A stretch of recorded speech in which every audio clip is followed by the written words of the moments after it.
right, everyone. Welcome to the Rise 41 podcast and to the eighth episode, I can't believe it's eight, of our Overcoming Adversity series. I'm your host, Gonzalo Gonzo Herrero, and today I have the privilege of welcoming Mr. Kevin D Washburn. He holds a doctorate in education and is also a coach, a speaker, runner, and writer. And he is the author of Uprise, Building Resilience in Ourselves and Others, which came out in May of this year, as well as 2010's The Architecture of Learning, Designing Instruction for the Learning Brain. So welcome, Kevin, and please tell us about yourself. Well, great. Thank you, Gonzo, for this opportunity. I was really honored that you asked, and I'm thrilled to be here. Yeah, you did a great job with my introduction. I'm an educator, a coach, and a trainer. So some days I am problem solving curriculum issues with schools. Some days I'm guiding runners toward their first 5K or half marathon. Some days I'm teaching a workshop, giving a keynote address on learning or on teaching or on resilience. What I love about what I get to do is that it's got all of that in it. It's a variety of stuff, but I'm all about helping people grow. That has been a passion of mine for as long as I can remember.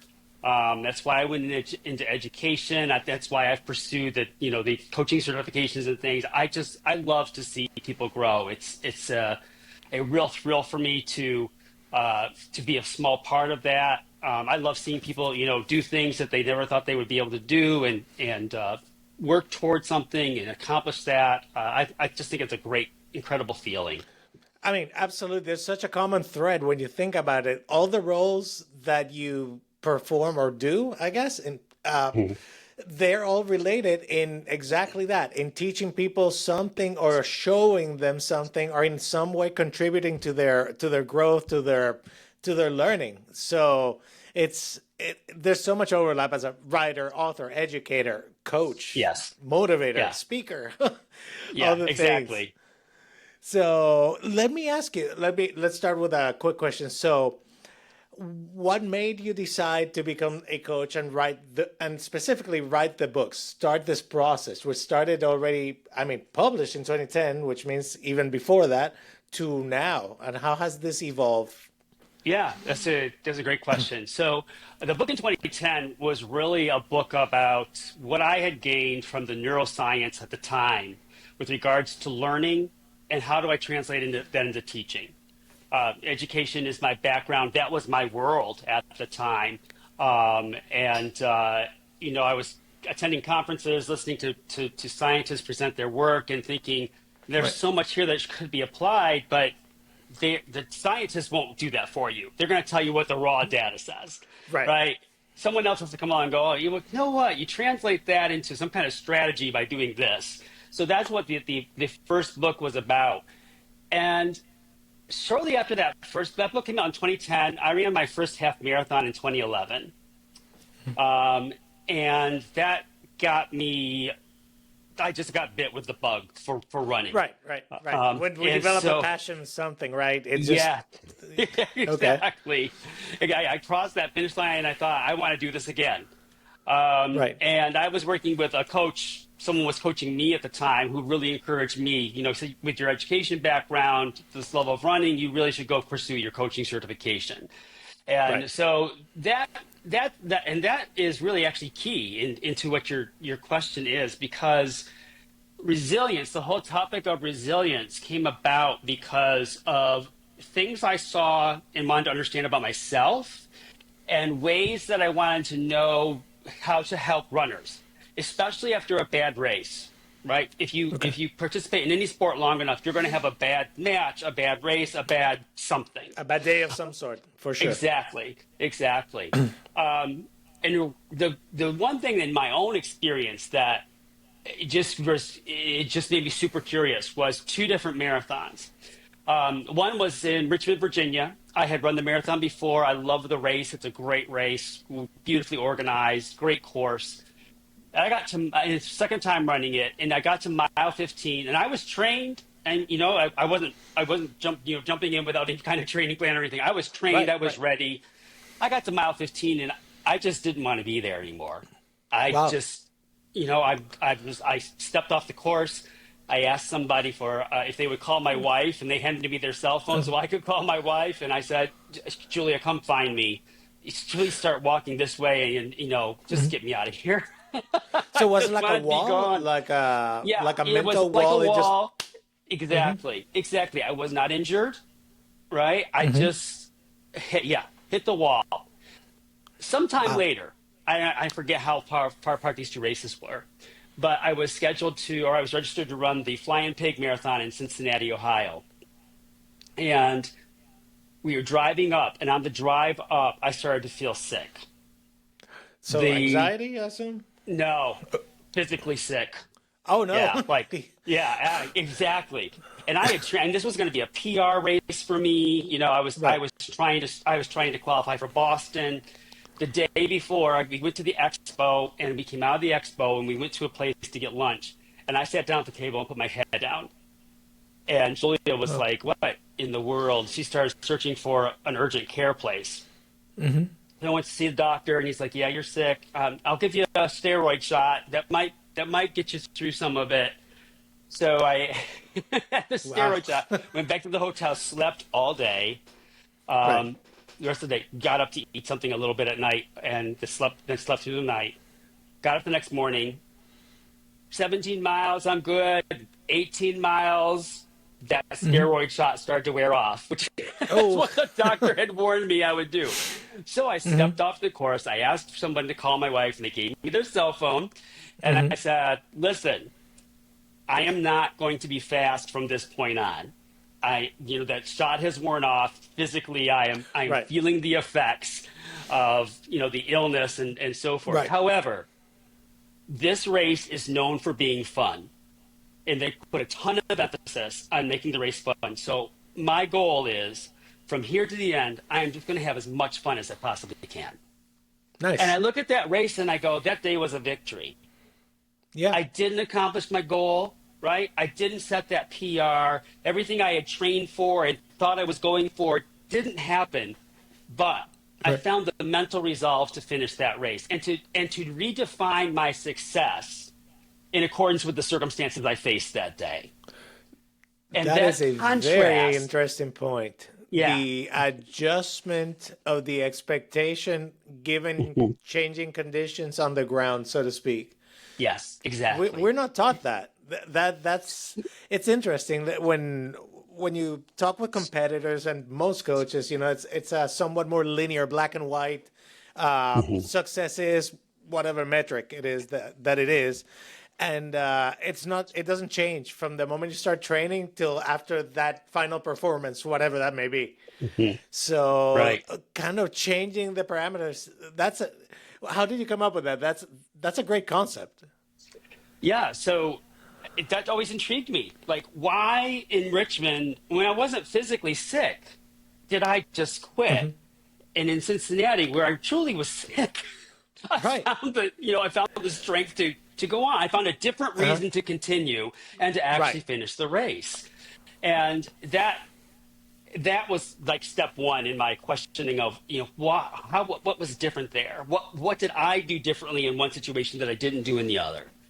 And then starting to work with runners, and like I said, everybody has a bad day, and wanting to know, how can I help a runner recover from a devastating race, where you trained for it, and I don't know, the weather didn't cooperate, or you just had a day where your stomach wasn't in agreement with what you were trying to, stuff like that, Right. and Things that trying to keep people from, don't want them to quit, right? yeah. I want them to let's pick up the pieces. Let's figure out what went wrong, so we can strategize then to move forward, and helping them find their way to resilience.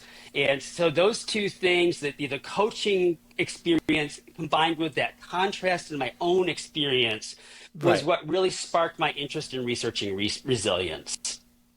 Okay. So, in your experience, just so the audience understands and for us to learn a little bit, is resilience something that can be taught, learned, worked on like a muscle, so to speak, like over time you can improve on it? And what are your thoughts on that? Yeah, there are strategies actually that you can implement to help yourself find resilience. I'll give you one, and I've got a great story with this too. One of my favorites is called Start with the Positive. If something goes wrong, don't focus on what went wrong. Start by focusing on what you did right or what went right. There's a great story that I forget who shared it. I forget what book it was in that I read, but there was about this Navy diver who ended up caught in this net under the water, to the point where his arms were stuck, his legs were stuck. And the first question he asked himself, like, if there was ever a time to panic in my mind, that would be it. Yeah, that's about right. That qualifies. But his first response was, okay, what is working for me? And I love that. What is working for me? And what he found was he could still move the fingers on one of his hands.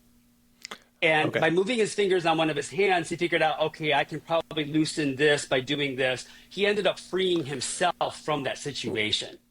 Wow. But if he had panicked, right, story would have been over. But he started with, what is working for me, as opposed to, and there's things like that you can train yourself to do, questions to ask yourself, strategies to take that can help you find your way to resilience. It's always fine to feel crummy, right? If something didn't go right, it's okay to be irritated for a little while. If you're 48 hours, if you're still, kicking stones and whatever, you probably need to really process that a little bit quicker. Right. You want to be able to move it. If you stay stuck there, you're going to quit. And so, I tell runners, it's fine. Go ahead and feel lousy. 24 hours. Then let's talk together. Let's figure out. Let's look back at it. What went wrong? Let's figure out a way forward. But I love that. Start with what's working for me, and I think even about that, and I think about that Richmond run, and I think, okay, if at mile 15, if I had stopped and said, "What is working for me?" Could I have convinced myself to go on? And I think I could have, because it would have completely forced a change in my perspective.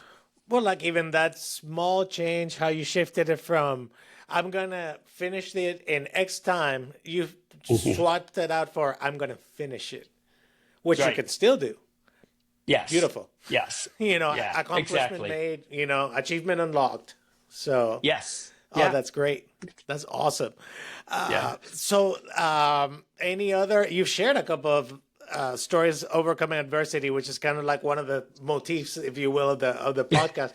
Anything else you can that comes to mind, or perhaps a story where you helped someone else overcome adversity in this role that you have? Anything like that?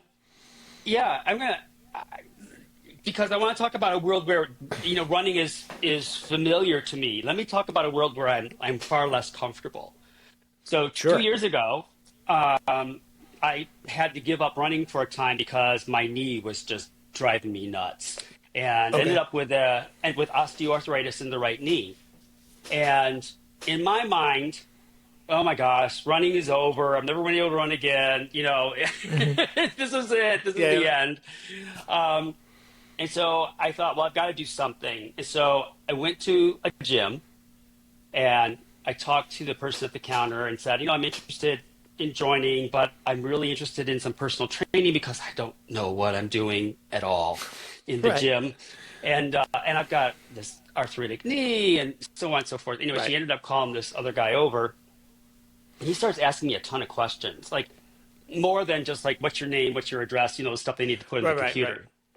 He's asking me very, very specific questions about the movement of my knee, how far I can bend, et cetera, et cetera.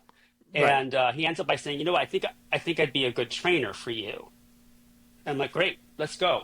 And he said, I think I can get you running again. And I thought, he's crazy. Because at the time, the amount of bend that I could have in my knee without pain was so limited. I thought, well, all right, let's give it a whirl. Give me a chance to try. But I think you're crazy. And starting in the gym, right? In my mind, I'm like, everyone's going to be looking at me. These guys all know what they're doing. I have no clue. No, there's a training room. He takes me in there. There's nobody else in there. We start working, and we're just working with body weight. And it has been such an education for me because it was such a place where I felt so intimidated and so out of place. Right. And now I can't not go. Like if I can't miss a workout. Absolutely It drives understand. me crazy to miss a workout. But he did it. He got me back to running in 3 months. And it's Wow. 6 months later, I ran a half marathon. And Wow. I really credit him with helping me not just physically, but psychologically as well. In the Right. book, Like you I could see talk a that it lot of, wasn't just, this yes, wasn't just, oh, let me get fit or look good or whatever. This was like, no, it's a health journey and it's important. yes, And the movement is critical. So he yes, saw that goal. absolutely. Okay. Absolutely. One of my favorite conversations, and I wrote about this in the book. I wrote it like it was somebody else's story, but it's actually mine. One day we were doing bench press, and I was struggling. He's like, "Come on, 2 more reps," and I'm just like, "Ugh," I'm gonna die. It's a horrible feeling. And horrible feeling. Finished, put the weight up, and I sat up and I said, I don't know that I can do this." And he said, "What do you mean?" And I said, I don't know that I can continue to work like this every day, where I'm feeling like At this failure level. is just right Yeah. there. Yeah. Right. And he said, "Well, tell me what you're experiencing physically. What's making you say that?" And I said, "Oh, I'm suffering." I'm joking with him at this point. I said, "Oh, I'm suffering." And he said something about, well, why? I said, I'm suffering because you're making me do this workout. And I'm trying to be flippant with him. And Right. he says to me, you have this goal, right? You're pursuing that. We've talked about this specific goal. So what you're telling me is you're feeling progress, right? Like we're moving toward that goal, and what you're feeling in your body is progress. And I'm like, oh yeah. Yeah. Totally reframed it for me, right? And now Yeah. it's like, okay, let's do this third set. But Now you start relating that feeling with success, with moving down yeah, towards the goal. exactly. So, It was a great, example of reframing it for me. So, and completely right, changed my willingness to put forth the effort. And right. he's masterful that way. And I credit him with a lot with the things that I've been able to do in the 2 years I've been working with him. I mean, that shift of focus is genius. It goes from like, Yes. oh, I'm focused on this experience of pain to like, oh, no, that's actually just a signal that you're going the right way. Just Exactly. keep going the right way and just forget Yeah. the signal. Yes. Wow. Yeah. Yeah. Brilliant. Exactly. Brilliant. Yes. Brilliant Yeah. for sure. Oh, by the way, for the audience, if they want to pick up the books, and I will put all the information in the notes for this episode so that people can find it. The book can be found on Amazon, correct? I believe that's Yes. where I found it. Yeah. Yeah. And Beautiful. I'm real proud. It's a 5-star book on Amazon. So I'm real proud of that. Nice. But yeah, anywhere that sells books, it's pretty much available everywhere. Okay, great. So even Yeah. local, if you want, like if you're like me and actually enjoy the feel of paper, Yes. you can I'm pick the it same. up, which is great. Yes. Which is great. All right. So the tradition that's come to happen on the show. Do you have a parting words of wisdom or a small bit of perhaps actionable advice for our audience?